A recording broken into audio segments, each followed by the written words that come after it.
Every one of you listening to my voice. Don't be afraid. No. Be afraid. What was that? I have never seen anything like this before. What unearthly horror did that girl gaze upon? Those people were killed by something.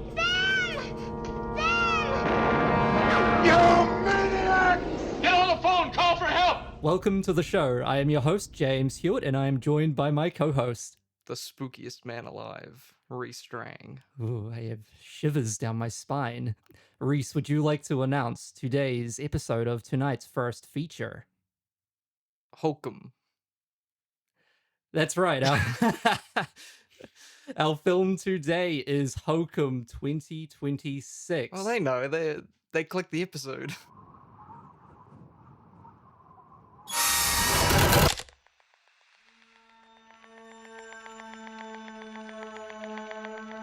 Fado. Long ago,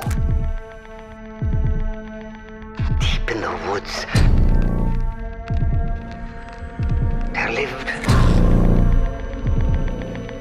an alcoholic, a witch.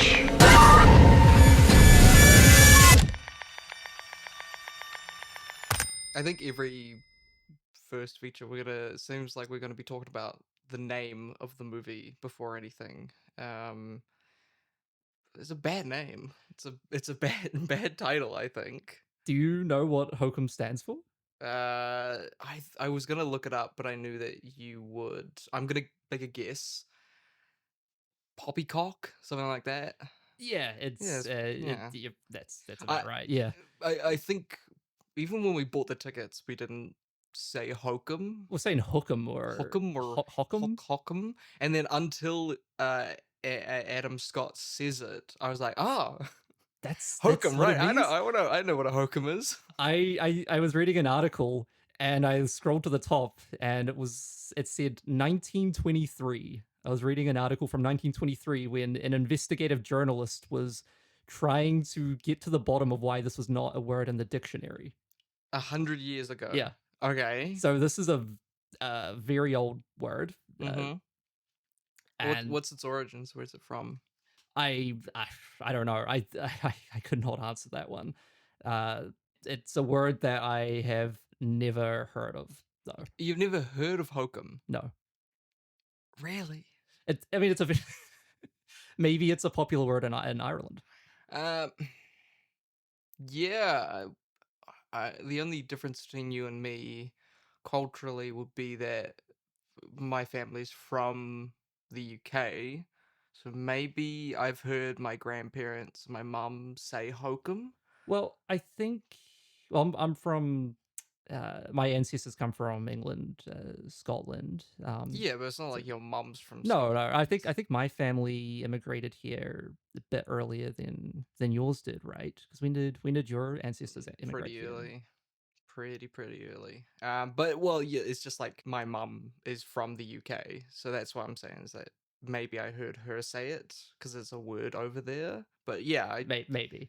I don't think I've heard anyone say Hokum outside of movies. No. Well, outside of Adam Scott or Damien McCarthy or whoever. That being said, Hokum is a 2026 horror film written and directed by newcomer Damien McCarthy, who is carving his own way into the horror world of indie film. When novelist Ohm Bauman, is it Bauman or Bauman? Bauman? Yeah. Another thing, a bad name. What the fuck is Ohm Bauman? I'm not a fan of any of these names. Yeah, it sounds like an a la carte, like you reversed a real name. Yeah. These names are weird, man. We'll get to that. Yeah. When novelist Ohm Bauman retreats to a remote inn to scatter his parents' ashes, he is consumed by tales of a witch haunting the honeymoon suite. Disturbing visions and a shocking disappearance forces him to confront dark corners of his past. Hokum stars Adam Scott as Ohm Bauman from Severance fame, other small films. I think it's like The Disaster Artist. He's not really a film guy. He's more of a TV guy. I know him from Parks and Rec. Parks and Rec? Yeah. We also have accompanying him. James, his starring role is Ben Parker in Madam Web. I must have missed that one. What do you mean you missed it? He's like half the plot of the movie. That's the whole like idea of the film, is that like they're trying to stop Peter Parker from being born or something. Don't remind me of that movie. Well, you do. Where is it? I'm trying to see. It's not up here. Yeah, it is Oh, right there. Ooh. James's 4K. Bring it to the front of the class, James. It's, where are we? Top on the There yeah. we go. So describe what you're holding there, James. Scum. Disgusting. James is holding a first run print steelbook of Madam Web. This is boring, man. Like, I mean, this is kind of cool, but that would probably still be on the shelves if we didn't buy it. they've still got hundreds of these on the shelves of JB Hi-Fis Yeah. around New Zealand and Australia. Literally the foundation of their company. I am probably the sole owner of one of a few of these out in the wild. Truly a curse that you must hold. And you gifted it to me. And starring Adam bastard. Scott, of course. It's also got a list of other small Irish, mainly stage performers. We have Peter Coonan as Mal, David Wilmot as Jerry, Florence, how do you say her name? Odessa? Odessa as Fiona, Will O'Connell as Albie, and Michael Oh my Patrick God. as Fergal. Jesus And I Christ. only read those out because it's such a small cast. Yeah, well, I think the real names are more Irish than The actual character names. character names. Where do we want to start with Hokum? Hokum, do we want to talk a bit about the director? And Sure, I have no connection to Damien McCarthy. when I think I might have told you how I've watched a couple of his films in the past, Caveat, Oddity, you hadn't heard of those names? I had heard of them. Because I believe both those movies were both released on Shudder. I'll just read what I've got here on Damien McCarthy. Mhm. So he's an Irish filmmaker and screenwriter who has become a prominent voice in modern folk horror. He is best known for writing and directing the critically acclaimed films Caveat 2020, Oddity 2024, both noted for the atmospheric tension and unique scares. McCarthy gained recognition early in his career for his short horror films, which helped establish his signature style of visual storytelling. Now, is it caveat or caveat? I've said it. Is it the actual word? I've heard it said both ways. Right, but it's the word. Trying to think of the definition of caveat. It's like as something that you should probably just Google. Yeah, what caveat. It's always the thing. You always think you know a word until you have to describe it, and you're like, it's the word I would use in a sentence, but not actually have any idea of what it actually means. It's Latin for let him beware. Sure, I'll take your word for it. Yeah, I don't know, but it seems that he likes titles that kind of don't make sense. No. Well, it's terrible. Why? I don't know. I think every time I wrote this title down, I misspelt it. I don't know how that happened. Like, it's not because it's H, K, and M. Everything in between, you could probably sift Were you adding out. a C? No, I was adding an A, another U, another O, maybe a Z in there. I don't know. Using the whole alphabet. No, but I think I watched Caveat a couple years ago, I want to say maybe like 2023, 24. Mm-hmm. Pretty, I'd say for a breakout movie for a director, pretty good considering he had one location, cast of about two to three actors. Then when I watched Oddity, I think that's the film that really for me makes him stand out as a director.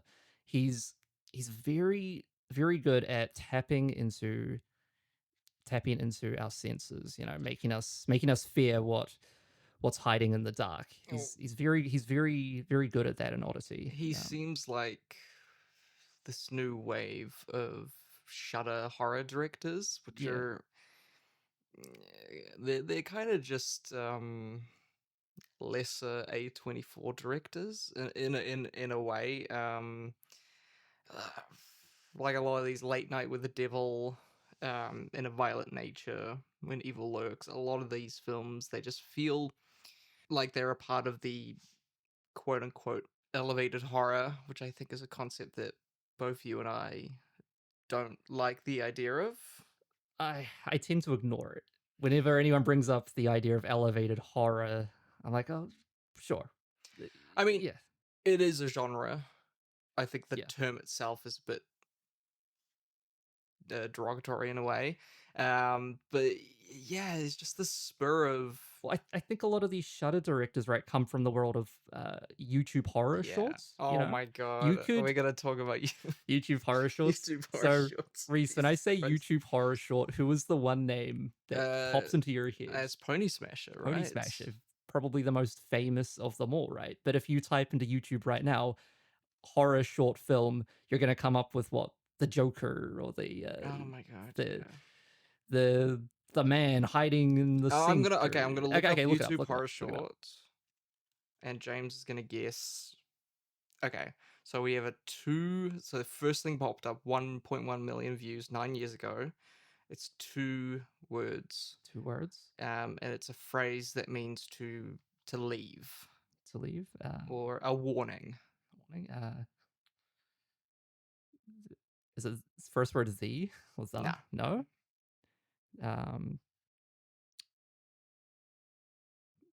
Just tell me. Turn around. Turn around. Oh. Okay. Next one. 6.6 million views last year.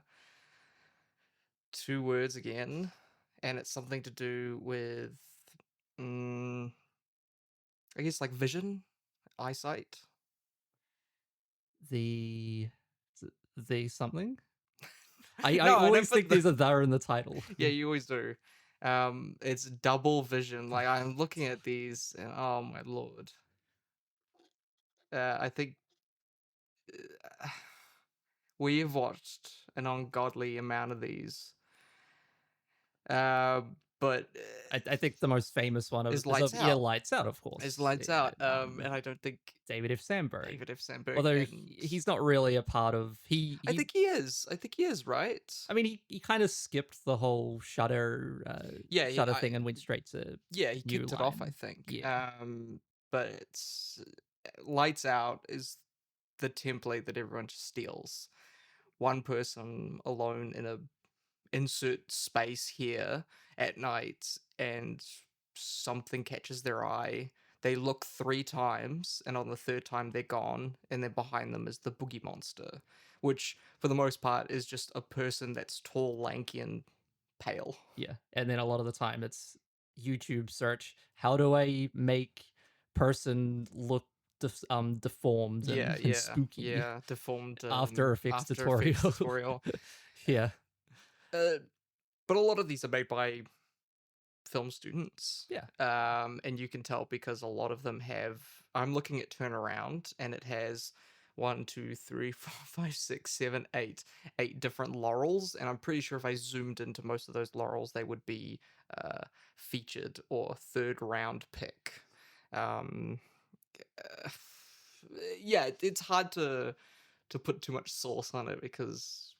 Yeah, we've all done it. We've done these kind of movies. Come on, it's a thing. I think when you're especially in your early 20s, or you're coming into film school, or you're even in high school. Yeah. I used to make them in high school, and it's I don't know. Maybe when you're making them when you're young, you feel like you're crafting something more.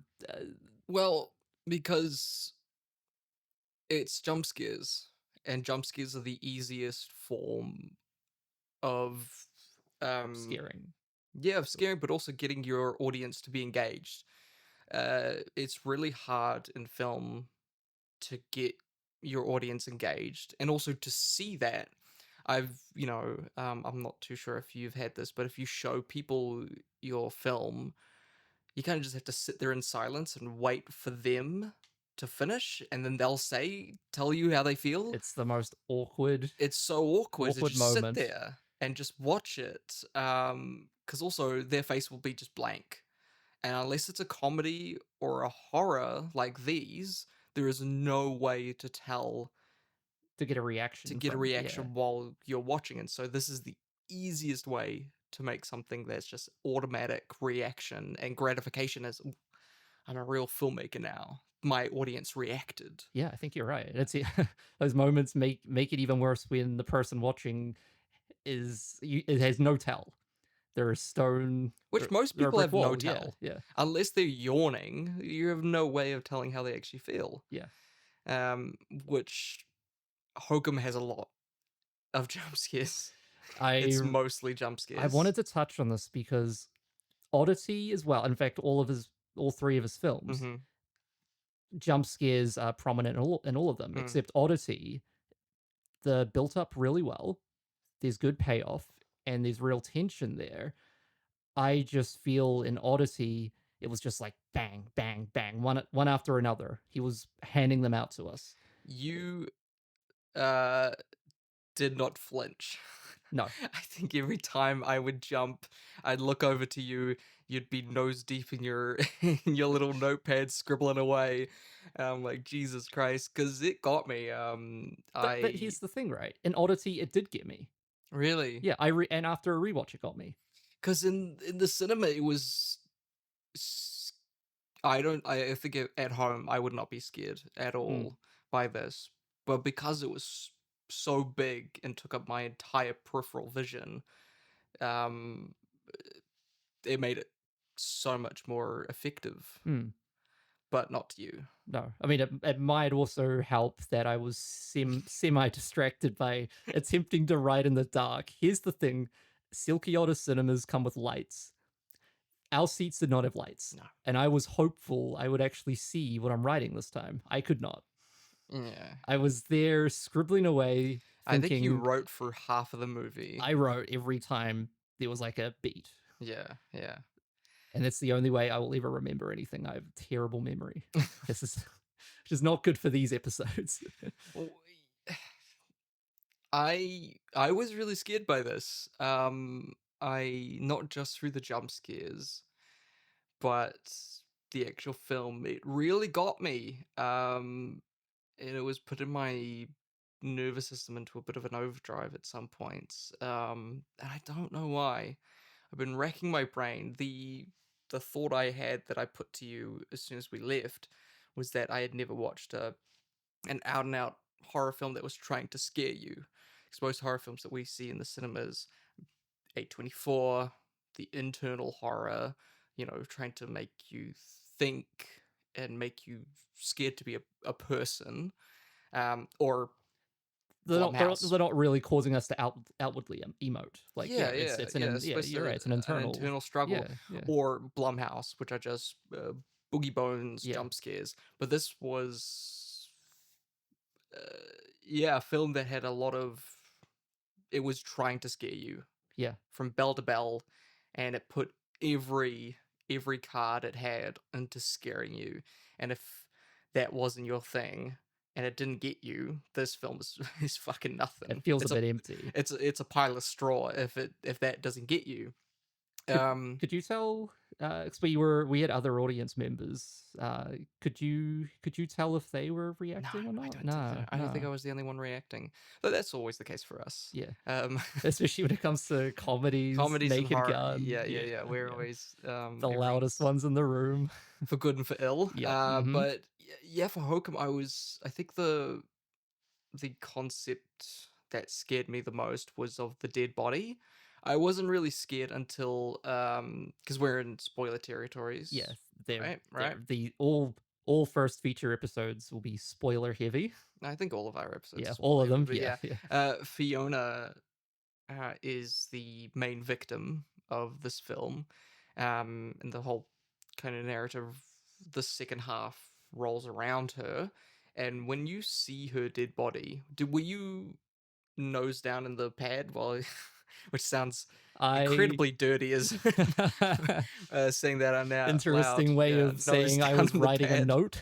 Yeah. I felt a bit gross when I looked up from my notepad and I saw her body. I thought the makeup, the effects, the location, the set design were very effective. Yeah. I think it's effective in all of his movies. That's something he does incredibly well. He's an amazing set designer, an amazing craft person who built the little toy carved kids. Yes, Those those looked look beautiful. amazing. But yeah, when I saw her, it got me. It really got me. And I think it was because it was just so big on the screen. And when he finally picks her up, the idea of picking up a dead body, that really, You can almost feel it, right? yeah. yeah. And I thought about this, that in film, I don't know if you agree with this, but um, we see dead bodies as no longer human. They are sort of that's just right. objects, right? And I thought about it, and I was like, well, really, a dead body is no different from a live body. We feel that there is a sense of loss in there that kind of rips the label of person off of a dead body, that it is lesser, but there's no weight loss. It's still as heavy, it's still as big, it still takes up the same amount of space as a real person. And humans are so wired to connect with people, that it really got me, the idea of just one body that is dead. That a lot of films just don't. John Wick pulls a gun and he bang bang, and there's two bodies, and A lot of the time, people are just dispensable objects, right? and people come in, they drag them off, and they put them in a furnace, and those aren't people; they're bodies now. They are single objects. They are like bags of sand. Yeah. But this got me to think of it as still a person, Something still living and breathing. Yeah. Well, not just that, but that there is no difference besides of some brain activity, that there is the same size, which really spooked me, because films, they just really treat bodies as is nothing. Nothing. Yeah. Nothing. I think I definitely felt something there too. I don't think it was as deep of a connection as you felt. I'm just empathetic. Yeah. James. You would nose down the pad as you always are.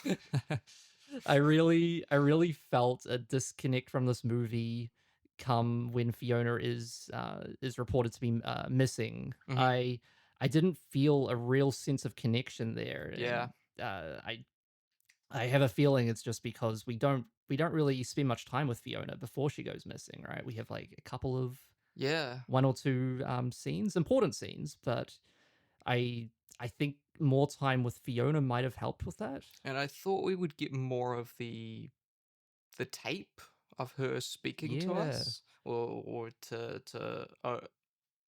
Ohm, Adam Scott. But that kind of just fades away. Yeah. It's a very weird structure. Yeah. I mean, I think we'll get more into this when we go through the movie itself. I think we both felt very confused. There's two characters. There's the groundskeeper, Fergal. Yeah. Then there's Mr. Cobb's son, Mal. Yeah. And I was constantly confused. They look the exact same.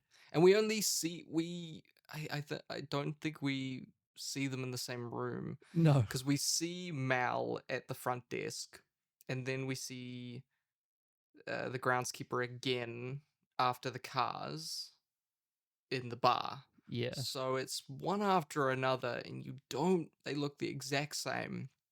They speak very similar. I was so confused. Yeah.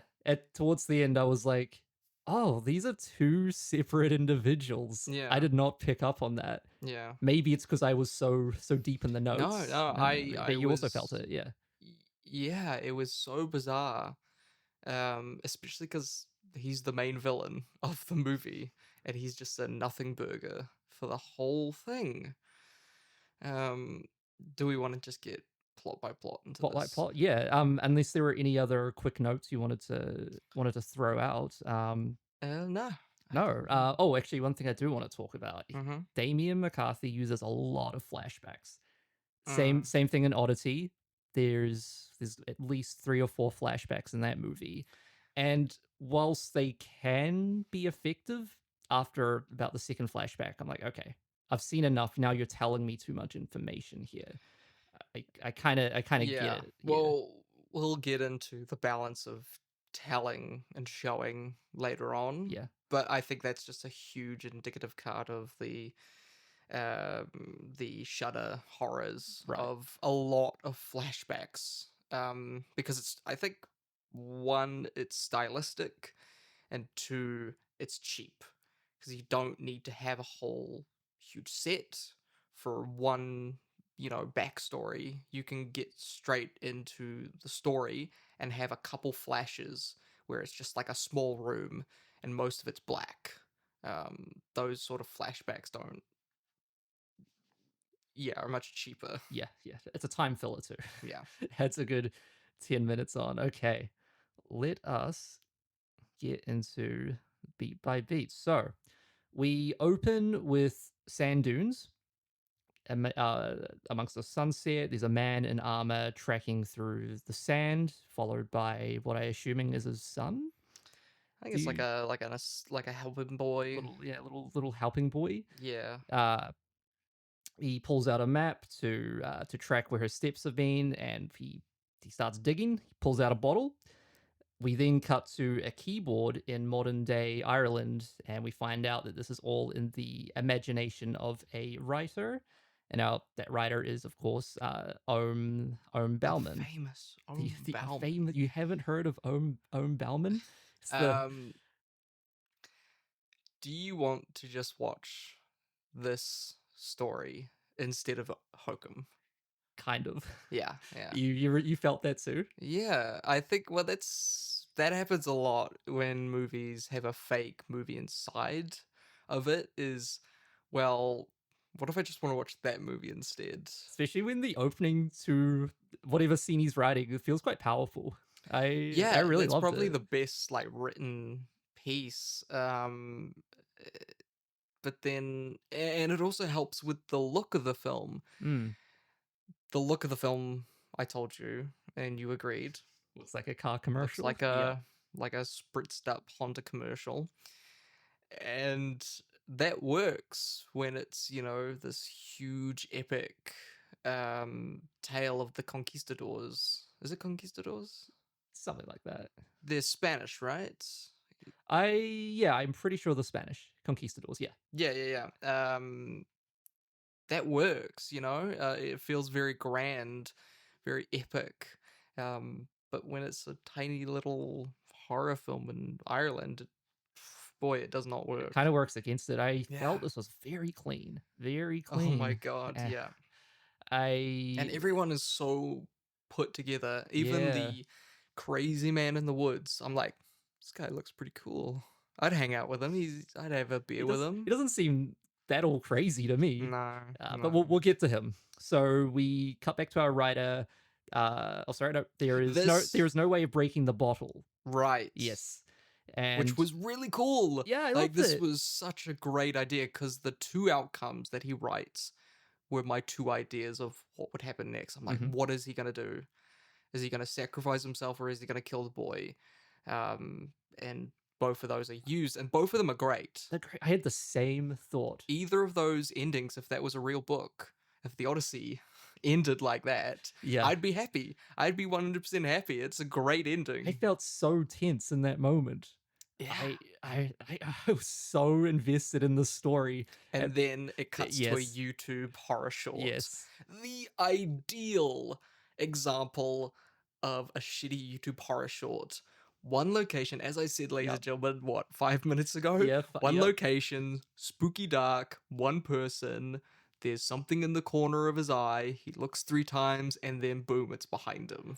Does he, because he never looks behind him, does he know when he very conveniently shifts down the lamp? He feels the vibe change. Yeah, he doesn't actually look. I mean, spoilers to come ahead, this is the ghost of his mother. And we see him packing his parents' urns, so he can take them with him. I'm assuming he's already in Ireland. I think he is. Don't really. Okay, you don't think so? I didn't assume that because he's going to the airport. Oh no, you're probably right. Yeah, but it's it's dumb. Yeah. It's a really dumb opener.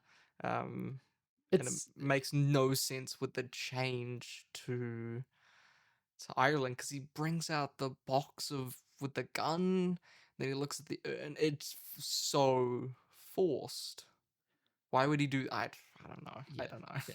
It feels very much like, to me, he needs to have a big spooky opening. Yeah. So he writes in this cheap jump scare. Yeah. The first of many to come. And once this one happens, I was like, oh boy. Oddity had some really well built up jump scares. I was like, if this is the caliber for this movie, I was not looking forward to the rest of them, because I was expecting more jump scares from him. Yeah. And I wasn't phased, because I knew he was very capable, like James Wan, for example, of utilizing jump scares to their advantage in these kind of movies. But no, it was not a good start. Just gonna turn the light. It's a bit dark in here. Now I feel all joyful. How dare you? Okay, so Omer's paranoid and sees a figure walking through the house. For a split second, we see the face of a dead woman behind him. We do not yet know that this is his mother, of course. And whilst Omen is packing, we see his parents as Aaron's. I have it written here: car commercial shot of Bauman driving through the mountains. God, it's like a great car. It does. Like I would buy great that. car. It's very it reminded me of Skyfall. Yes. The scenes where I he's was just thinking that. driving to his own. I think that's Scotland though. Their own homestead in Scotland. Yeah. But very similar. I'm sure the landscape is very kind of like New Zealand, right? Yeah, Very, very beautiful, picturesque. Yeah, I think Scotland's a bit colder. It's a bit more northern, but yeah, I'm sure it's very similar. Yeah. He arrives at a hotel or an inn, whatever you want to call it. Yeah. I do know that they shot this at like a private residence in the forest somewhere, and then they also used a combination of sets that they built and a castle, actually. Really? They used the castle for the basement stuff. I My assume favorite so. stuff. It's a weird. I can't really get the feel for the place, which might be his idea. But did you get a feel for the actual inn or the hotel, or whatever you call it? It's the classic, right? In a horror movie, the hotel has a room which is haunted, and the plot kind of revolves around that haunted room. So I didn't get that. In this location, I didn't really get a feel for the scale. No, I don't think we get a big wide or anything. Or But I think at the start we get a bit of a wide craning down as he drives in. But that's just the front, I think. Yeah, it's the front. Yeah. The room that Adam Scott's in is adjacent to the hallway, which leads to the elevator to the haunted room, which the honeymoon suite. Why does it have an elevator? Why does this one? It's bizarre. I don't know. But I thought that Adam Scott's room and this elevator were on the second floor. That's what I thought. But it's not. They reveal in the flashback when Mel is stealing Fiona that it's on the ground level. Why would it be? What kind of hotel has it on the ground level? Yeah. It feels like the geography of the building isn't quite clear. It changes for what he needs. It changes for convenience to the story. Yeah. The basement. Why? Why is there a huge complex of like basement tunnels down there? This place feels like what? How many rooms would you guess this place has? I would guess this place has about like 6 rooms. 6 rooms, I want to say. Yeah, I think maximum 12. Well, it's an inn. Yeah. I don't know how big inns are. We don't really have those in New Zealand. Yeah, maximum 12, with some smaller one bedrooms, but why would it have such a vast underground system if it just has 12 or 6 rooms? But then the question also remains, because he's laced with magic mushrooms, did this exist? True, because the question is, okay, well, if she was in the dolly lift when she died and she explored the underground tunnels, why was she still in the the dolly lift. Yeah. At the end. Oh, the dumbwaiter. Sorry, the dumbwaiter. Stupid name. Is there a different? Is dolly Oh, lift I'm a sure thing? it must be this. I've never Wait. heard that one before. Yeah, but the dumbwaiter. Yeah, why would she still be in the Yeah. dumbwaiter with the tape recording if there was a huge complex of tunnels? But then it's also implied at the end when we see the rust on his wrists that maybe this did actually happen. It's a bit of a nightmare. the witch of the film. I guess we can wait. I guess we can wait. We can wait. Okay, let's move on. I'm jumping the gun. Let's move on. So when Ohm arrives at the hotel, we meet the owner for one scene, Mr. Cobb, and he's telling spooky stories to kids of a witch, and that's set around like a little table with carved out children. It's kind of cool. Doesn't really add anything. Yeah, but it very much feels like, well, this whole film feels like a first draft, right? Like there are just things that don't make sense and don't connect. Like, what is the structure of the house? You know, why is there a basement level? Is this room all the way up in the attic? It seems to be something he can't get right though, because even in Oddity, the actual the film, I won't spoil anything, but it's based in a house, set in a house, and it's a huge castle. But when the film actually plays out, it feels quite small. Yeah. And he seems to have some issue there with getting a hold of some scale. But that might be on purpose, because I noticed Maybe. in the ending when he's in the hospital. I don't know if you noticed this, but there is an impossible window. So I did when not he notice is that. in the hospital, the main master shot is a shot of the bed and then the door leading out to a hallway. But right next to that door is a window to outside. I did not pick up on that. I assume that's a Shining reference. The whole thing's a bit of a Shining reference. Yeah. But then does that make it so that it was all purposeful? And if so, does that make it any better? That's the question. I don't know. It just screams an amateurness. Well, not to be too aggressive, but not to be too aggressive. I think you enjoyed this film more than I did. Yeah, I enjoyed it much more than you do, but it does scream of someone who doesn't quite know what they want. I think it's the case of he might think he's a bit more clever in his writing than he actually thinks he is. I mean, he's certainly more clever than I am as a writer. But yeah, a lot of it feels like he's trying to be a Jordan Peele. Yeah. Or a Zach Krieger. Yeah. But I don't know if this is also intentional. That hotel room felt very much like on a set. I think that was purposeful. I like that set. It was such a weird construction, though. I felt very unsettled in that scene. So in that way, I guess it was very effective. Yeah, weirdly, when he was being chased by the witch, I was really on my edge of my seat. That was great. That was great stuff. I was very spooked. Well, we'll get to that. So we are introduced to Mr. Cobb, and I don't know if we learn now or a bit later that Mel is Cobb's son. I'm not sure when we know that. I don't know. Mel is the front desk bitch. Are those your words? Yeah, those are my words. Okay. Anyway, great. Ohm is spreading his parents' ashes by a tree, and we are introduced to Jerry, our local crazy bushman, and he offers Ohm a glass of a magic mushroom laced oat milk. Goat milk and some moonshine. Yeah. Which he takes the moonshine. He does take the moonshine very quickly. Yeah. But the magic mushrooms do come into play later on, though.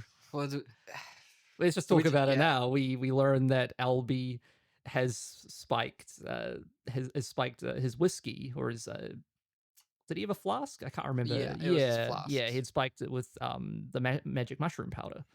Yeah, because the next scene, I believe, is him at the bar. Yes. Talking to Fiona and the bellboy. Who suspiciously is like Tim Roth in Four Rooms. He has that bellboy look to him. Yeah. And he is, Adam Scott in this movie is such a cunt. He burns his hand. He burns Albie's hand, the poor guy. I wonder why he hasn't been such a cunt. Because I guess the purpose of that is to do with the suicide. So after the scene, Yeah. he explains his backstory pretty decently. I liked it. How he says that his mother was shot by a stupid kid. He says that he should have been hanged. Later we find out that he was the one who hanged her. I thought that was pretty decent. I actually liked the whole scene in the bar. It's good. It's good character. Yeah, Good character writing. interaction. Yeah. What is the bellboy's name? What is the Albie? Albie. He has such an interesting look to him, this guy. Yeah, but not really the character. So he comes, he says he wants to be a writer. He gives them the classic spiel, you know, I've got a manuscript in my locker, blah, blah, You walk blah. up to Stephen King, hey, Mr. King, I got a yeah. big noveller here for you to devour. And Bauman is just a royal cunt. Yeah. Probably a bigger cunt I've seen in a very long time. And then later on, Fiona discovers him having hanged himself. Yeah. Hung himself? Hung him. He's hung himself. Well, hanged himself.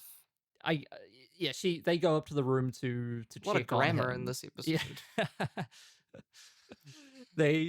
They go up to the room to check on him, and do they bust through the door, or Albie opens the door? No, they open the door. Yeah, and they find him. Which is effective. It's good. It's good. I really thought that was interesting. The structure of this feels like an adaptation of a book. Just the way it's structured is so weird and doesn't really fit any other kind of movie I've seen. Does it fit his structure in his other films? Yeah. Okay. They're very unconventional. Which is interesting. I liked. I mean, hey, I don't think it really doesn't work. And it doesn't really much for me. Yeah, give anything to the film, but it was fun to see a different structure to a narrative. Yeah. And everyone's just such a cunt to him. Oh yeah. Once he comes back after he's hung himself. It's attempted suicide. Yeah, attempted suicide. So he's back at the hotel now. He's there to collect his stuff. He's told that it's the end of their season, and he wants to thank Fiona. Although Fiona, around November, right? Because they just had their October, so it's a week after October. Yes, very 31st. Very very Shining-esque. Everyone's got to leave for the close season. For the season. Yeah, that it's reported that Fiona has been missing for some time now while he's been in hospital. Mm-hmm. Everyone's suspecting Jerry of having murdered her, I suppose, but no one can find him. Yeah, because it's revealed that he killed his wife, and he even admits to that later on. He's like, "I killed my wife." It was assisted suicide. Yeah, it's which isn't delved into at all. I felt like it was very just thrown out there, and I'm expected to still. I'm guessing sympathy? he wanted an interesting. Wanted to add something interesting to his story, that would give people the motivation to, put the murder on Jerry. Yeah, but actually not be Jerry's fault. To sort of relate back to the mother. But it doesn't work. I think the idea of him already being some crazy bush dwelling fool already. Well, then was he a bush dwelling fool before he?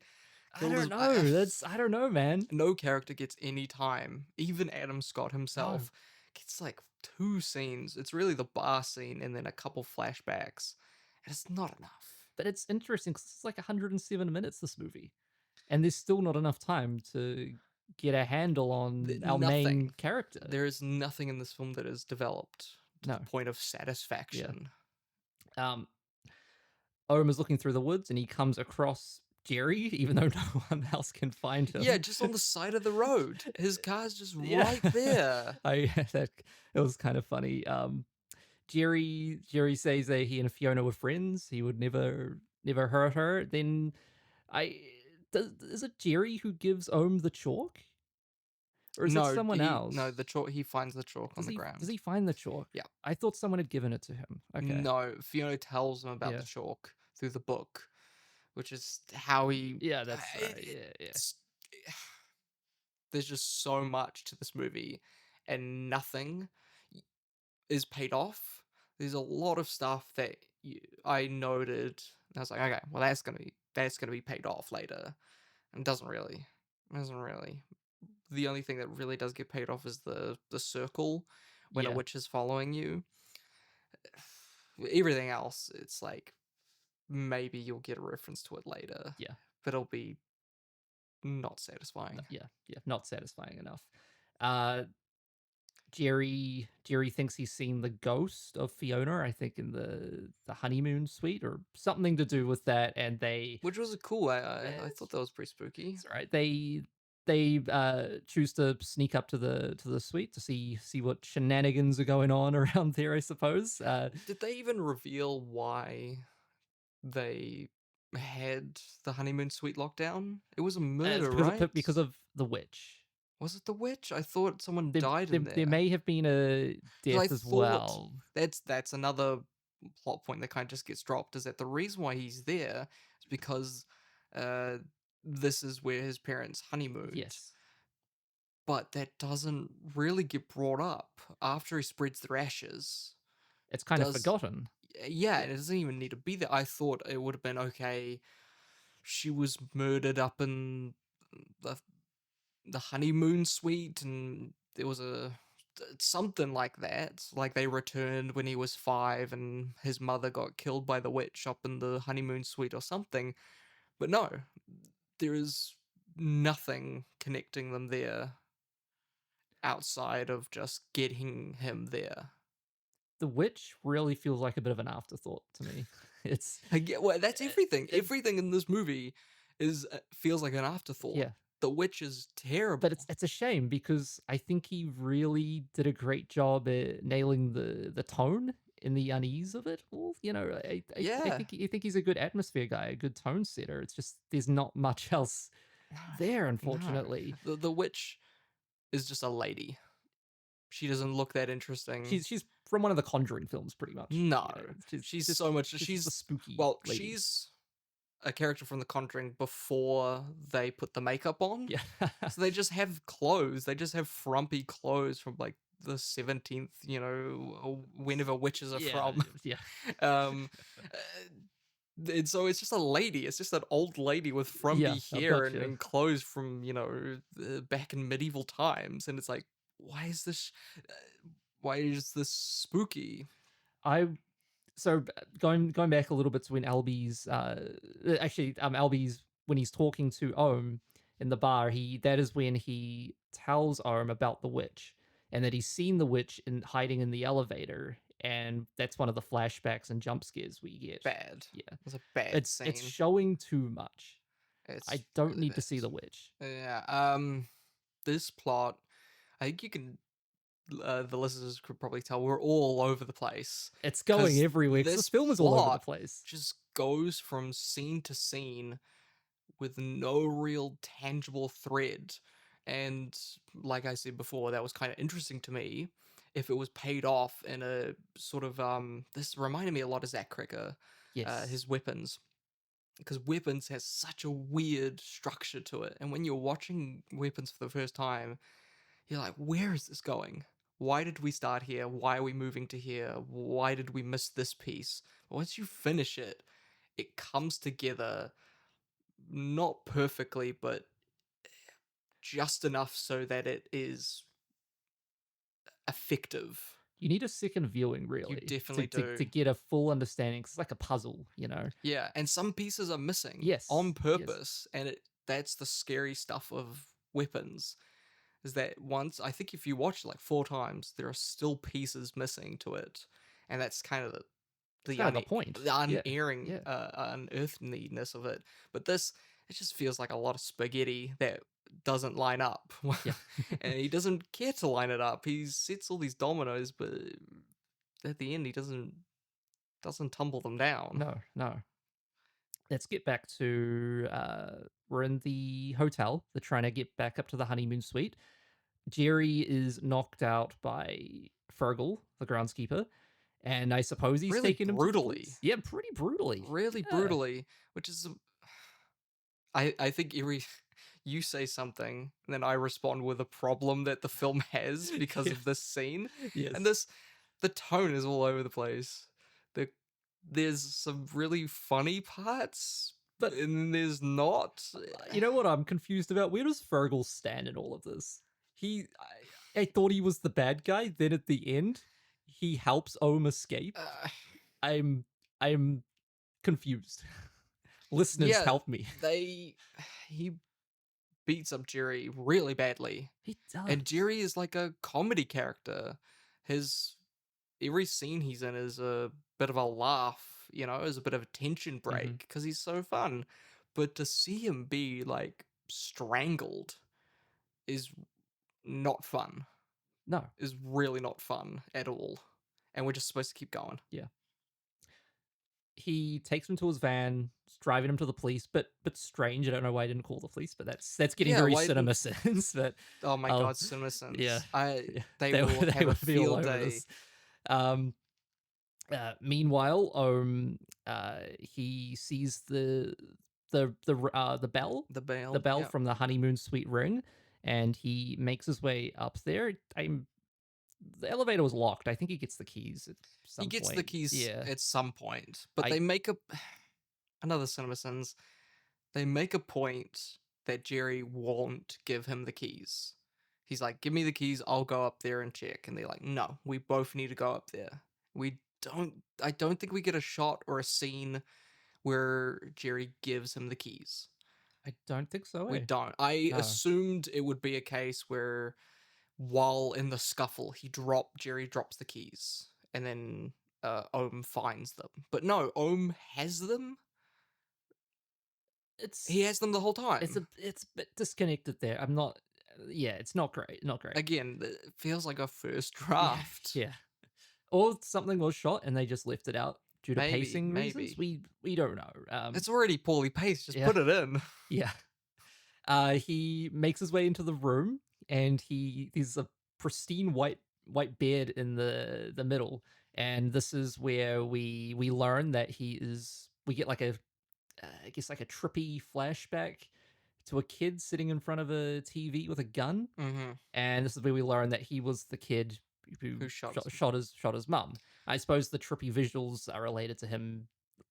I think that was the show, the show he was watching when he shot his mum. Yeah, but yeah, the trippy visuals of the mushrooms.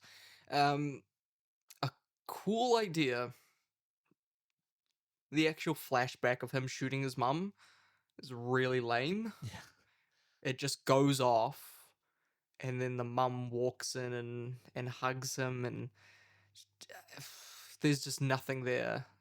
And weirdly, the thing I was more interested in was the dad. I was just thinking that earlier. Where is the dad in all of this? Because he makes a point of, when spreading the ashes, of being very careful with his mum, then his dad he just dumps. Later, he says that his dad was I think a drunk. Yeah, something like that. Which, fair enough.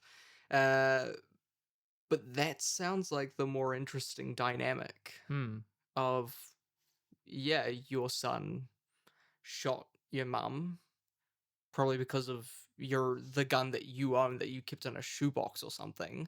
That sounds like the more interesting dynamic, but I don't think we ever see the dad. No, we don't see any shots of the dad. No, not even like a photo. No, we don't see anything. Which is bizarre, because that sounds more interesting. I guess he kind of needed to pick here, like what he's going to stick to. I'm guessing the director has mommy issues. Yeah, as do many directors. If that's the case, if something is one way and not the other, it's probably because the director has that connection to it. Yeah. But it just makes it so that's like, every fucking director has mommy issues. Like, just switch it up. Come on. Mel awakens Ohm and is at this point he's like, okay, man, let's get out of here. But Ohm sees the entrance to the little lift. The name dumbwaiter? The dumbwaiter. Yes, thank you. I liked the scene. The scene was good, of just the tension of him going, "We gotta go. We gotta leave. We gotta get out of here," and he just keeps Keeps being drawn to the drawn to the dumbwaiter. button. Yeah, And he finally pushes it, and it comes up. And this is where we get the reveal of the dead body. yeah. I thought this was really good Mm. because Mel is such a weenie, which I like. He's so pathetic. He's so pathetic, and he's such a weenie. Where probably my favorite scene is when Jerry finds out that he is the murderer, and he goes to save Ohm. Ohm. Terrible. He's a fucking terrible name. man. Jesus. And he, instead of beating up this half-dead old drunkard, Yeah. which he could easily do. He half his arm was ripped off. Yeah. He could easily just bash him in the head. He just stands there and squeals like a little baby, which is great. But he's just pathetic. He's so He's pathetic. so pathetic, man. Mel locks Ohm in the honeymoon suite. On Fiona, there is a tape recorder. And this is where we learn that Fiona and Mal were having an affair, and that Mal wanted to cover up Fiona being pregnant. So he drugs her and stashes her in the honeymoon suite and traps her there. We also see Fiona is in a rabbit or a hare costume, which alludes back to, Irish folklore. Hares are associated with witches in Ireland. Yeah. Witches are said to be like shapeshifters and would often, shift into hares. So that's I mean, it doesn't add a whole lot, No, but it's and a cool little thing to the add in TV there. the TV presenter is a Yeah. anthropomorphized rabbit. McCarthy has a lot of these in his movies. They don't necessarily add much, but it's a cool little element that he likes to add in here and there. Yeah, I thought the costume itself was really good. It was just so gross, just because it looked like real hair. Yeah. It wasn't like a party, bunny costume. No. Or like a fake fur. It was like a real fur that looked gross and matted, and like you just stripped a hair. That kind of added to felt disgusting. Yeah, 'cause her face was all blue and grey. Yeah. Which kind of, it was really good. Yeah. Yeah. But we jump back to Jerry, who leaps It's out of the all van. over the place. Leaps Jesus. out of the van. Which, let's note, when he gets locked into the room, I think we're not even halfway through the movie. We might be. I don't know. It's so hard to tell. I think we are halfway through the movie once he gets locked in the room. This is the film. Everything before this was a setup for this, which is Ohm in the honeymoon suite is the film. Everything before this was just a setup, which is stupid because you waste half the movie setting this up. And if the intention wasn't for Ohm in the honeymoon suite to be the main plot, why does it take up so much time? Why does it feel like the main story? We spend so much time introducing who should be a key element, like Mr. Cobb, for example, who never comes back up. We introduced Albie, who really does not bring a whole lot. And it's once we're in the honeymoon suite, it's kind of like, oh, this is it. This is it for the rest of the movie, and you better enjoy it. Yeah. Really, the honeymoon suite is just a vessel to then get us down into the basement to then see us through to the conclusion. Though, there's nothing fucking down there. Yeah.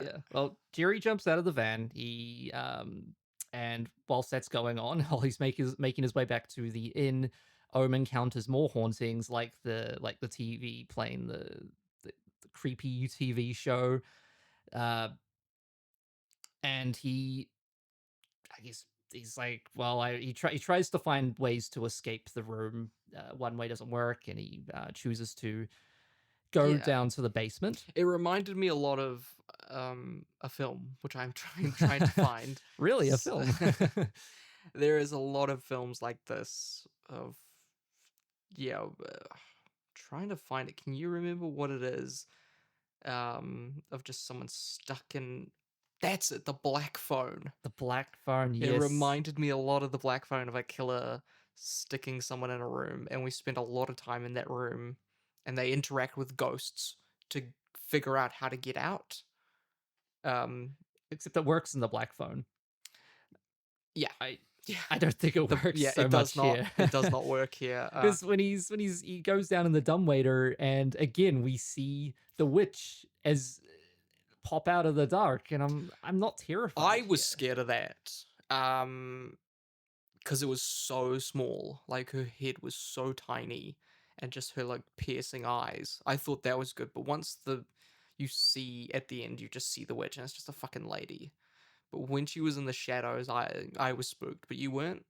I wasn't spooked because we've already seen her in the elevator earlier on. Yes, and that's true. At this point, That's true. I just think I don't need to see her. I don't. Yeah. There's nothing special looking about her. I'm not creeped out or anything. No. She's just a witch. And not even like a fun witch. Like weapons. It's She's just a fucking boring ass witch. She's just a YouTube. Not even short that. Again, witch. she Like- is the Conjuring before they put on the makeup. And it's just. I wasn't spooked. I do like the elevator, or the dumbwaiter. It's set on a I love that. little timer. That's the best stuff of this movie, is just him tinkering with stuff and finding out little things here and there. Yeah. Okay, I have to move the body. Okay, I have to pull the wire out of the, punch the wall and get the wire from the wall and set up the clock so that it hits. That's great. That's I love his that writing stuff. sensibilities taking over from, he's a writer, he's a problem solver. Yeah. So that's his creative sensibilities taking over there. Did you enjoy the chase in the room with the witch? Not. I didn't fear anything. I thought to myself, he's fine, because he's not gonna die here. You've already had your key moment at the start of the movie where we are made to believe he almost dies by hanging himself. Yeah. I'm not scared here. Though I did wonder if, is this at the end gonna be revealed that he's in a coma? Kind of wish that would happen though. That would have been fun, just at the end. It's like, oh, you're just in a coma the whole time. The whole film was just a coma dream. That'd be fun. I'd like that. I'm sure you could almost read into it being that way, because the end is the end's stupid. Well, actually, yeah, the ending is that, but just stupider because it's revealed that it's fucking magic. Oh my god, we'll get into it. We'll get into it, but this chase scene got me.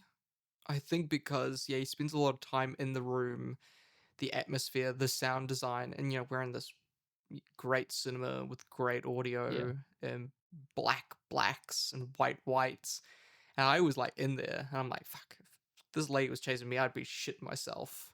But yeah, I don't think it's unique. I think we're just in a great cinema experience. Just in the moment. In the moment, I was scared, but if I watch this on Netflix, fuck, I'd be on my phone. Yeah. Again, I think I had my head in the journal. Yeah, nose to the scribbling. pad. Look up, writing while I'm, I'm not. Boy loves his nose in that pad. I'm not locked in fully, I suppose, which may not help. May not help me here. But this was the jump scare that got me the most. The ending of this, of the reveal of the rabbit presenter. What was his name? I don't remember. I do not remember. I don't think it's in. It's not in here. No, he's probably uncredited. It's like Mr. Rabbity Boo or some shit. Rabbity Boo. I don't fucking know. This got me. Like, this jumped him. Honestly, this was the reason why I put this movie forward, because we were debating what films we were going to cover, and I had seen this trailer, and I think just the image of the rabbit presenter stood out to me, and so I put this forward, and we decided to do it. You put it forward because of that. I was more interested because of Oddity. Yeah. Because Oddity is a much better crafted movie. It's almost a shame that that led to a theatrical release for this movie Mm. and not vice versa. Like, Yeah. it's almost kind of sad to me, but this is not. I'm really saying my end conclusion here, but this is not his best work. No, I think he's done better. But I liked the fake show. It was really creepy. Whoever is the actor, he did a great job. Like, I was in it.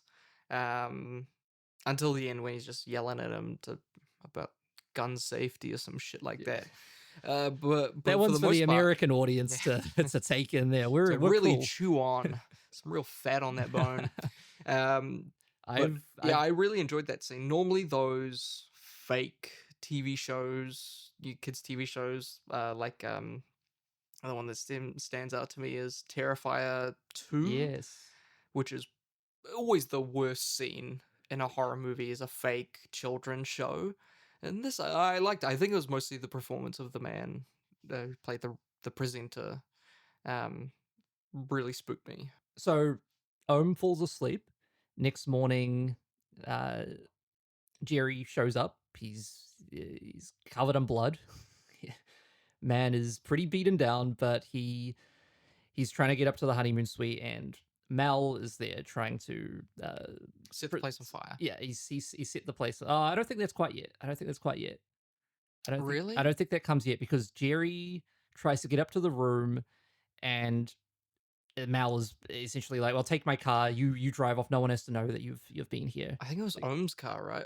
That's the thing. There's so many little details and so many back and forths, and it's the same 4 characters, the same location. They're just really all blends together, and it's a real headache. It is. At some point, Ohm is alerted to Jerry being there and is ringing the honeymoon. He sees him from the window. Yeah, although it's kind of played like a ooh, is he gonna hear? I kind of like that. It's and then he has to smash through the wall to get the wire. Yes, I thought that was really cool. See how desperate he was. It was a nice scene. It was a nice little scene. I like that. And Jerry, we think he's gone for good, but he comes back and says, "Well, Fiona said to never let." Trust your gut. Trust your gut. Yeah, why would you? Why are you here? Yeah, there's something doesn't seem right. Yeah, which was fun. I like that. Yeah. So he makes his way up to the honeymoon suite, and we think we've got a big rescue, but he gets arrowed through the head. Yeah, this was where I see the scene of him acting like a little weenie. Yeah, that's right. Yeah. You don't know she was a bad person.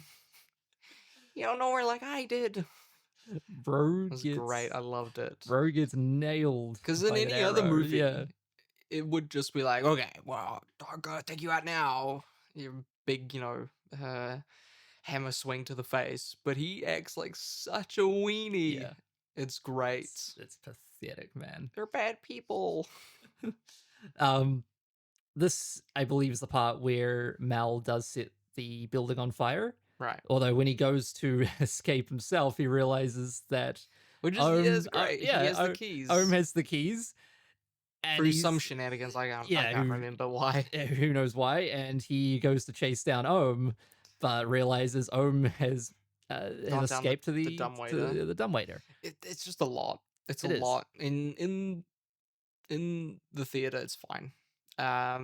It's just recounting it. It's like, then this happens, then this happens, then this happens, and if you miss a piece, it doesn't make sense. Why? Yes. Like, I'm sure listening to this, if you haven't watched the movie, you'd be like, what's happening? What is this movie? What is this movie? What are we doing? But in the actual film, it's like, okay, yeah, it works. It works. Which kind of have to accept it. Yeah, but it's a kind of it's a hard balance. You know, a lot of movies don't succeed with that. But this does it pretty decently. Yeah. I mean, credit to him. They go down to the Mel goes down the dumbwaiter into the basement, and we see the keys hanging on some hooks. Goes to grab them, but the witch has other plans. She kidnaps him, chains him up, and drags that motherfucker into hell. Where is Yeah. into the realm. And Well, yeah, they like apply in the earlier story that steals kids to feed their penises to devils. Kind of cool. But I was curious because they set up that the witch can't touch you if you're in the circle. But she walks through the circle. She walks through the circle, and she's able to get Ohm in handcuffs. And I was like, why? How did that happen? I don't know if it's because, well, Did he make a deal with her? What I don't well, understand. in this scene we also see he comes to peace with his mum, with his Yeah. mother's ghost. So maybe that has something to do with it. But his mother's not a witch, so Yeah. I think they kind of had no choice but to break the rule because it's such a tight corridor. Maybe they cut a scene, or maybe I was also looking at your notepad. Maybe I was nose Maybe deep. I missed Maybe we were something. both nose deep in a notepad, and we missed a scene. I could be the Because fool. it just makes no sense. It does not make any sense. It doesn't really matter too much. But then he pulls out the hacksaw, which was Fiona used to cut him down. Did he have that? I don't even know, man. I don't know how that got There's so many small things that just fucking fly by in this movie. Did he have the saw before? I don't know. Who gave him the saw? I don't know. Who knows? Why? All that matters here is he escapes, and Fergal is now the hero and helps him get out. And then we cut to the hotel. Impossible hospital room, yeah. And that's where Albie comes in, and we get some interaction between him. Oh, no, actually, before that, sorry, we see that the photo of his mother survived the fire, and that they found the bodies of Fiona and Jerry, but not Mel. Yeah. Yeah. When I was watching it, I assumed that he would pick up Mel's body and take her out, and Yeah. because that would make sense. Oh no, you mean right? Fiona. Fiona, Yeah, sorry. That he would take Fiona's body out, because that would make sense. It'd be like his denial of what happened to his mother, and him being locked into the TV when he was a kid, and this would be a character arc, and he would take responsibility and bring her along. That would make sense. And I wondered why they didn't. And then I'm like, oh, well, then it would be weird that he would leave Jerry's body. Yeah. Because if he brought Yeah. Fiona's body, he'd have to leave Jerry's body. And that'd be just a big fuck you to Jerry, wouldn't it? If he's just like, sorry, Jerry, I can't carry two. Slowest moving fire I've ever seen. Yeah. That fire stayed pretty locked into one location just enough time for him to escape. But that's neither here or there. Yeah, that's fine. Albie. Albie comes in. He's still a cunt to him. Yeah, but just say you're sorry for burning him. He doesn't say I'm sorry at all. It's kind of weird because it's almost more of like an even more fuck you, because Albie also has to hold down a shitty job of being an ice cream boy too. Yeah, and he makes a joke about like, okay, I'll get like 2 scoops of vanilla. Yeah. Like, you're such a fucking dick. Which is interesting and good because, you know, most people, this only took place over a week at most. Even like including him hanging himself, 3 weeks? Yeah, maybe three weeks or a month. People don't change that much in 3 weeks, even if you're going through this kind of shit. And in, you know, a shitty 90s slasher, they become best buds and, you know, walk off into the sunset, Casablanca style. Yeah, power of friendship. He doesn't. He's still a bit of a cunt. Yeah. But he's a bit less. Bit less of a cunt. Yeah. Turned it down 5%, which is good. I kind of liked it. But in the scene, I'm like, he's such a cunt. He's such a cunt, Adam Scott. He doesn't exactly say he's gonna read his manuscript, but he does. He says, Albie says, "I'll drop it off tomorrow for you to tick through while you're recovering." Albie, have I not been through enough? Yeah. What an asshole. Yeah, but also definitely a line one of us would use. I'd say that to I you. would say that. You wouldn't say that. No, I'd say no, that. I would. You're too nice. I would say that. You would say that to me later on. But in After I know it's good. yeah. Yeah. Yeah. That concludes Hokum. Really, it stands by its name. It is a lot of Hokum. Which is why he named it that. It's just a lot of... I don't even know, man. Yeah, I mean, I don't even know. it has little elements there of some charm, of some direction that carries over from Oddity to me, but I think it just feels like a bit of a mess. We're all over the place here, and I don't think this is going to hurt his chances of getting another film theatrically released because it was pretty well received. I'll just read these off now. At a budget of 5 million and opened domestically to... let me guess. Domestic only. Gonna guess 5 million. 6 million. Ooh, there we go. And so far in what? It's been two weeks, I think. 2 and a bit weeks. Yeah. A week since we watched it. Right. Yeah. Not no. Wait, we saw it Sunday. Not even a week. Yeah, release Thursday, so it's been about a week and a half. Yeah. Since release. Guess how much it's made so far? 10. 11. Wow. 11 and yeah. Not bad. Yeah, not bad. So yeah, you got to double the budget. Yeah.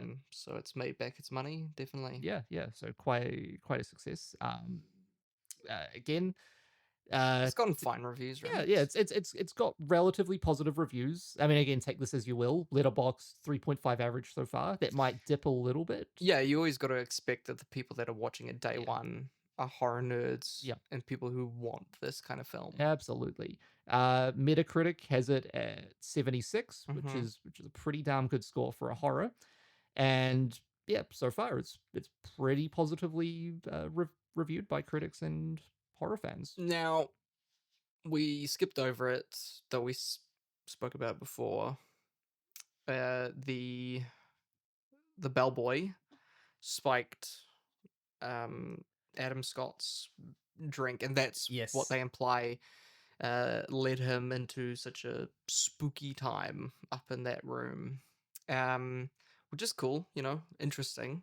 My question is, if you met Stephen King, right? Yes. He comes to your work, you meet him, you're like, Mr. King, I love your work, let me suck your penis, let me give you a draft of my film, which one first, dealer's choice.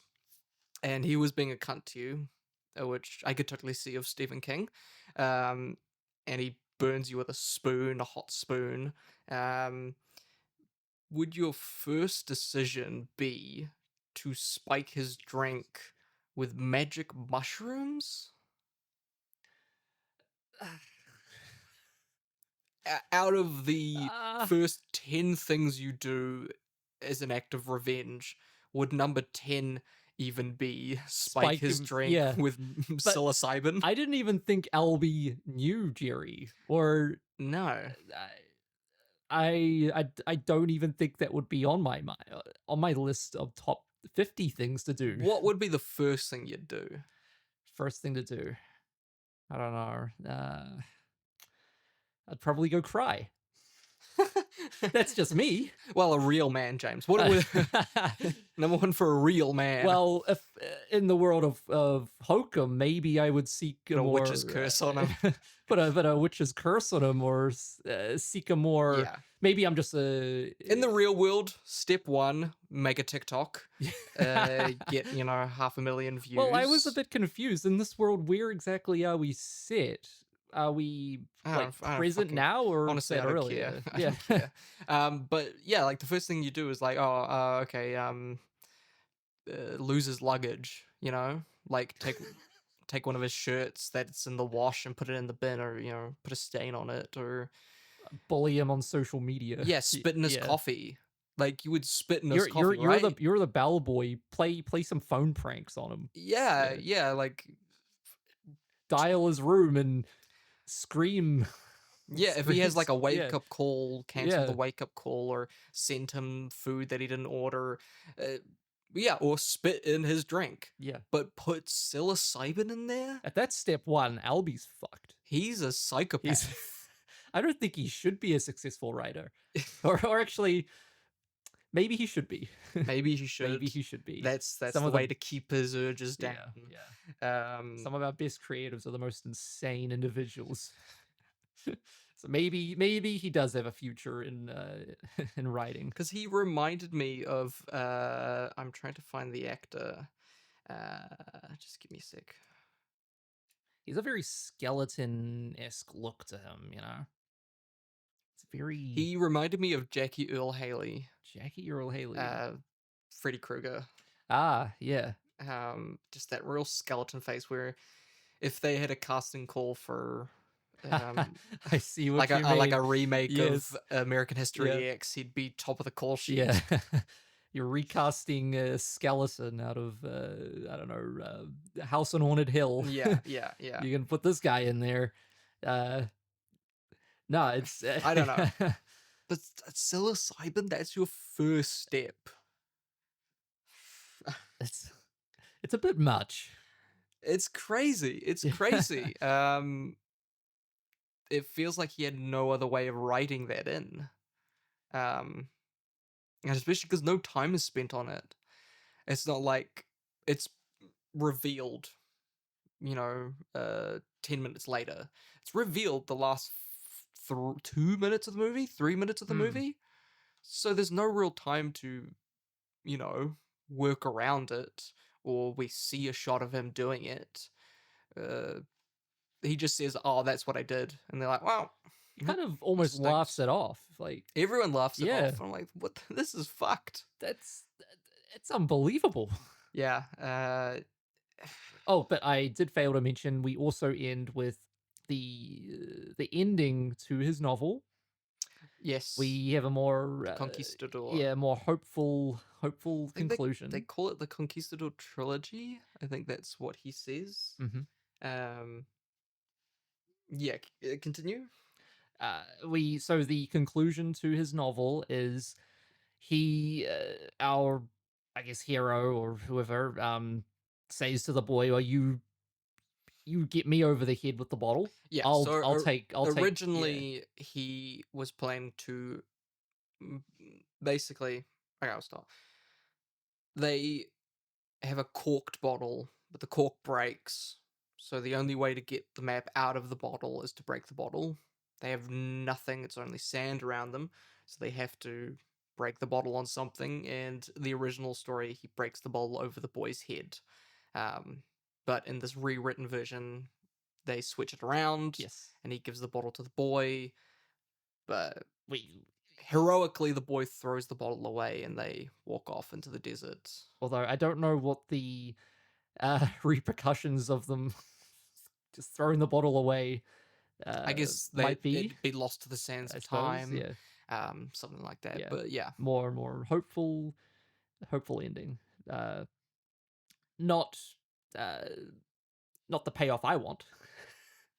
What payoff would you want, James? I want the boy to bash him I want the sacrifice. That's because I wonder what they're looking for. I'm guessing they're looking for the Fountain of Youth. that's That's what something I like assume. that. Yeah. Because otherwise it'd be money, but then how would the boy get the money back? Yeah. That's a nitpick. That's a nitpick. Yeah. Honestly, I would rather watch that than Hokum again. Same. Um, I certainly hope this is his next film. Now, one of my ideas that I had about this film and why it feels so bizarre is the struggle of a writer to blend showing, telling, and not telling. Yeah. In a story like this, that is a lot of between the lines and a lot of allegory and things that are purposely kept from the audience. There is a real struggle to tell you enough to get across the ideas and make you figure out the puzzle. I don't know if you've been in that situation, James. Not many of your scripts are puzzles. No, of sorts. my scripts are nothing complex. Yeah. You can They're B movies. They're They're yeah, B movies. yeah. It's, But yeah, anyone who's tried to write a script that is leaves more for the audience to put together. interpret, yeah. There is a real struggle of it's all going to be in your head.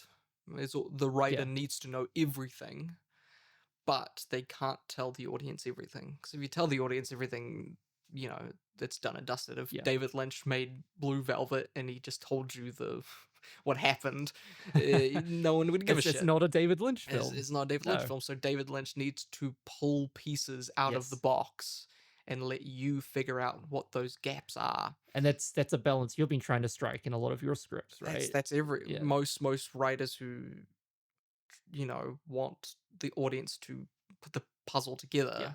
That's the struggle, because if you are in a position where you don't give the audience enough puzzle pieces, which some of my stuff has had, Yeah. you're just left with a corner piece, a middle piece that's blue, and a weird squiggly piece that's green, and you're like, well, what do I do with this? There's nothing here. And so you just kind of give up. You're like, well, you didn't tell me anything. And it's probably one of the hardest things to write, is to give enough, but also not enough. It's so hard. Because of course, if you're the writer, you want to tell them everything. Yeah. You want to tell them everything. But you can't. You can't, and you shouldn't.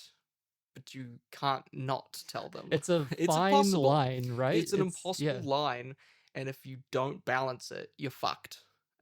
It's either too boring and formulaic, or it's too confusing and muddled. And I think Hokum is too confusing and muddled. Yeah. There is not enough puzzle pieces on here.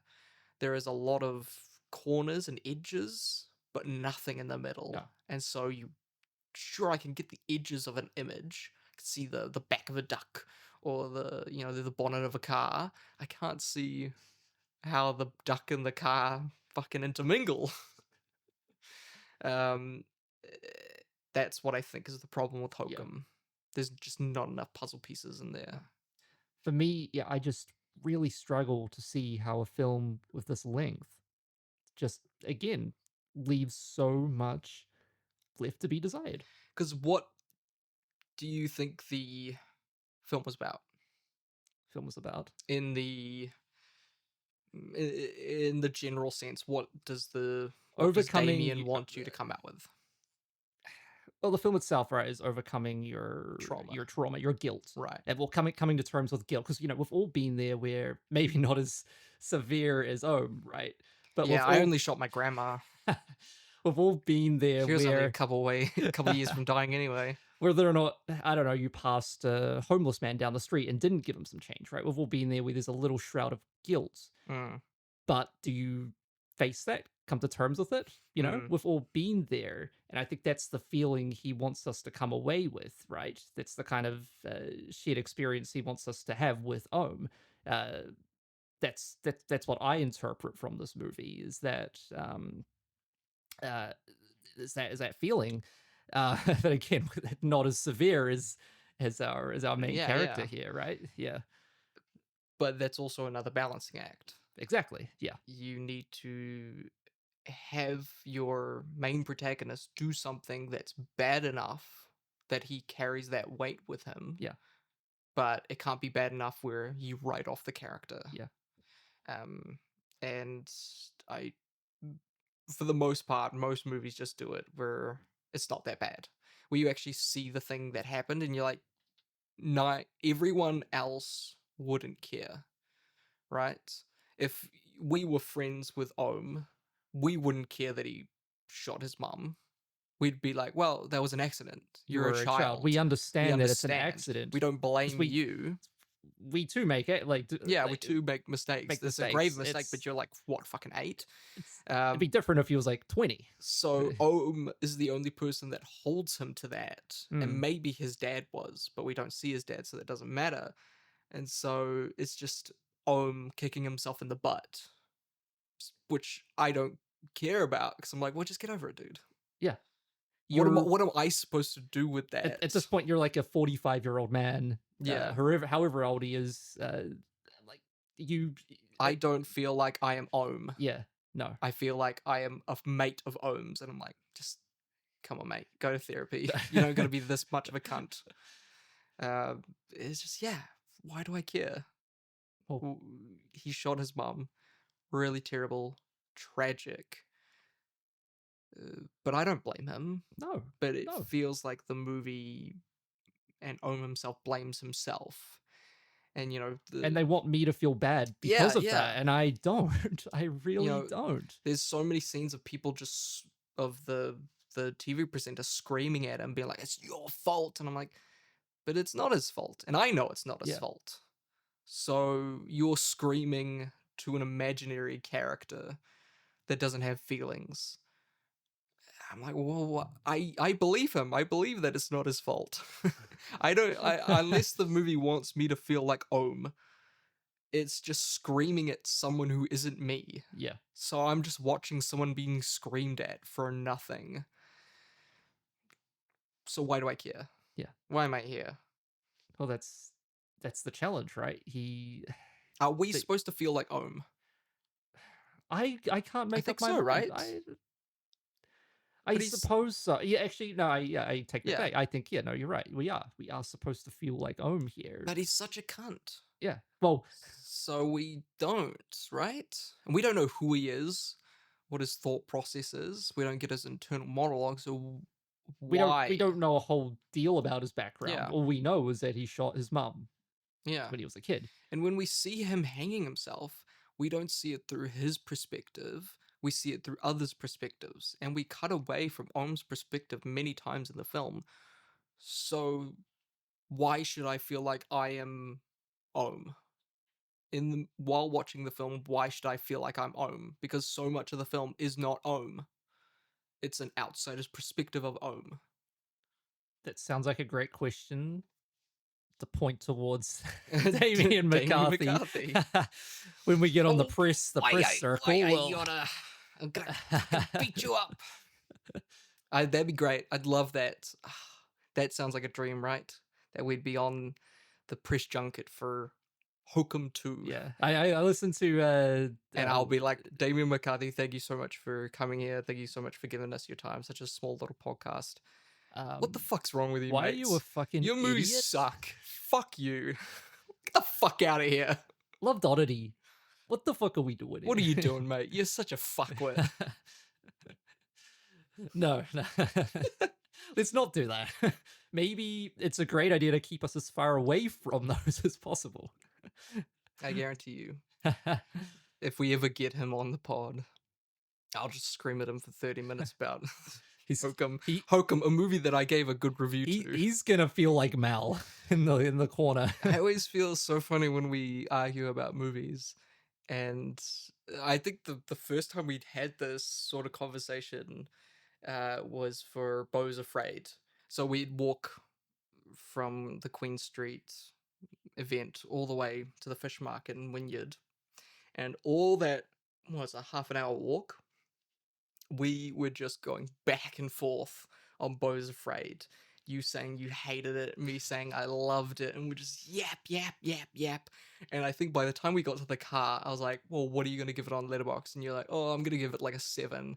And I said, wow, this is what I'm going to give it too. So we do that a lot. It's like... We argue for so long, and yet in the end, we kind of just come with the same... Cause you gave this a 6 out of 10, and I gave it a 7 out of 10. We both came out of it being like, yeah, it was a fun movie. Is it 6 out of 10 for the correct... for the Letterboxd users out there correcting It's a 3 Rhys. out of, It's a 3 out of 5. I say it is out of 10 because it is out of 10. If your star rating only has half stars and is rated out of 5, it is out of 10. I'm pretty sure there's people out there that just being fucking fancy. No, there's people out there that ignore the 5th star and go by the Ebert rating system. Oh, okay. And that's interesting. I don't know anyone crazy enough to do that. I hate the Ebert rating system. Because Goodreads, I think Goodreads does that where they have a 5-star system, but they don't have half stars. That's wild. So like 90% of my star ratings on Goodreads are like 3 out of 5 because I can't go 3.5. That's dumb. It's stupid. Don't even get me started. But yeah, we we both came out of this film being like, yeah, it was a good time. Yeah, I mean, If this Blu-ray came out and it was on sale for $12, I'd get it. If I got it for Christmas, I'd be like, yeah, that's Crow. Yeah, Cool. I'll like- put it on in the background sometime.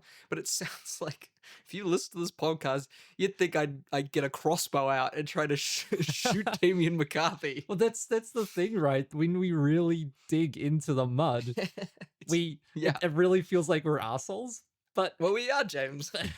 When you dig in, you don't need to dig into the mud to find that out. but at the end of the day, we're both like, I wouldn't change my rating.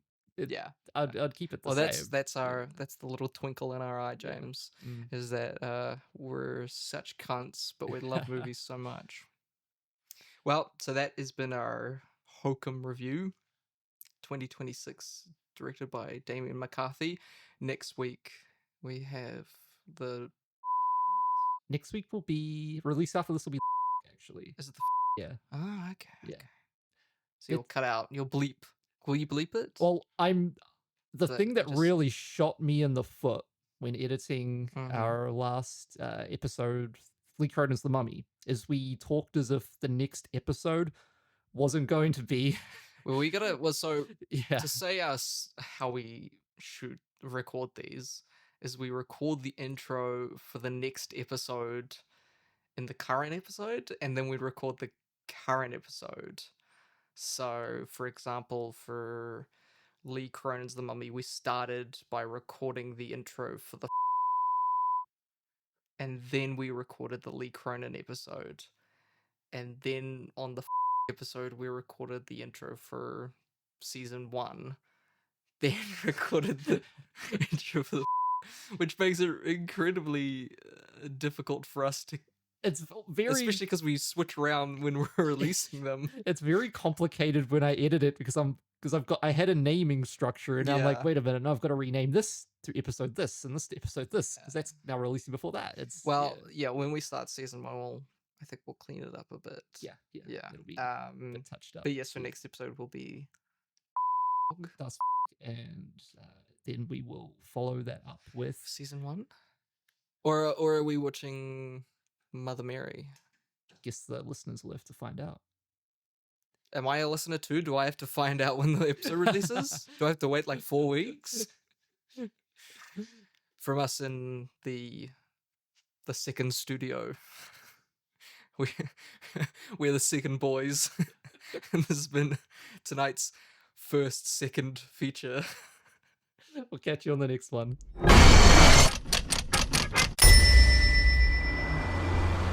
First time in Ireland. My folks came here for their honeymoon. Always wanted to come back. Why didn't they? I don't know if you've noticed, but there are some oddballs walking around this place. There are worse things than strangers out there yet. One of the members of staff is missing. What about the honeymoon suite?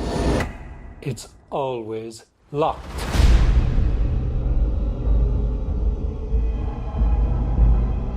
I'm getting a weird feeling.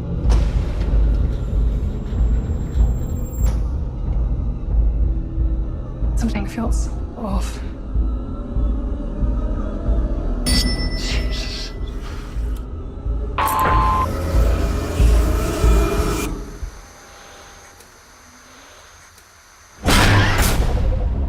I can't find a way out. I